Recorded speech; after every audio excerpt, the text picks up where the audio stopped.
গত 16 জুন শ্রীভূমি সরস্বতী বিদ্যানিকেতনের ঠিক উল্টো দিকে হামলার ঘটনায় গুরুতর আহত অরিজিৎদের শারীরিক অবস্থার এখনো তেমন উন্নত হয়নি।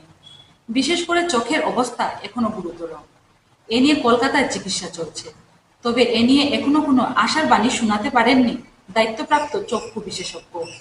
অন্যদিকে ঘটনায় জড়িত অভিযুক্তদের অনেকেই এখনো পলাতক।